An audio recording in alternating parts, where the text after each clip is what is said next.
Here is the Kia Sedona. Let's go ahead and get started. Open up the driver's side door. Now right over there is the primary hood release lever. Pull it.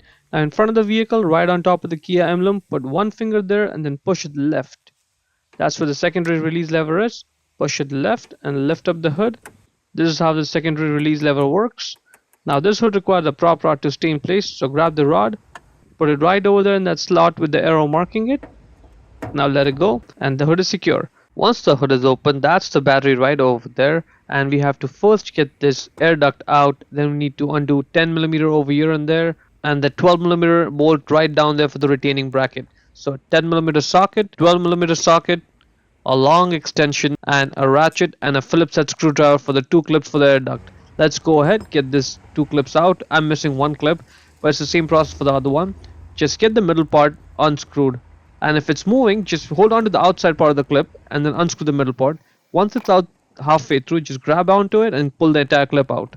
Now set it aside, grab onto this air duct, lift it up, and then pull it out from that air box over there, and it just comes right out. It's just rubber there. Now first loosen the 10mm bolt for the negative terminal, the black wire. Get it off of there. You don't have to take the nut off completely, you just have to loosen it enough that we can get the wire out. And now set it aside and repeat the process for the positive terminal. That's the nut over there. Just loosen it and then just get the wire off of the terminal and set it aside.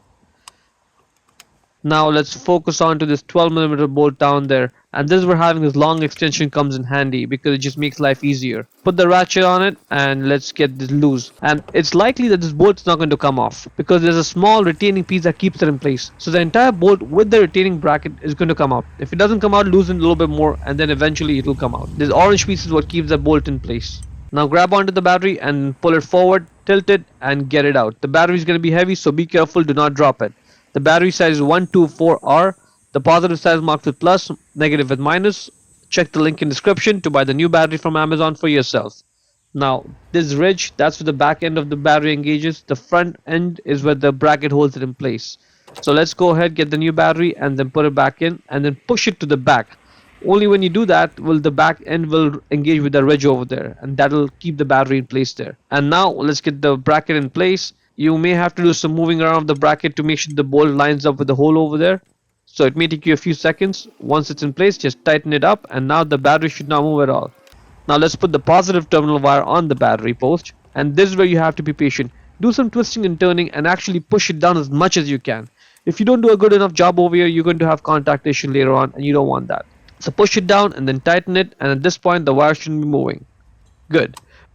Repeat the process for the negative one, and the moment the wire touches the battery post over there, there may be some sparks, and that's totally normal because that's when the connection is formed. Again, twist and turn and push it down as much as you can and then tighten it, not moving, good. And this is a common mistake. Now this positive terminal wire is interfering with that air duct there, so we're going to loosen this bolt, slide this battery onto that side, and now we should be able to put the duct on easily, good. So let's just tighten it down. Now let's put the duct back in place. Just get it in position, and the middle part of the clip should be out when you put it in. So get the outside part in, then just push the middle part in all the way to secure it. And now in the car, let's just try turning the car on and see what happens. The engine turns on, no issues, no warning lights on the dash. The infotainment system is working fine, and the climate control system is working fine as well. And that is pretty much it. To close the hood, first push on it and get load off the prop rod.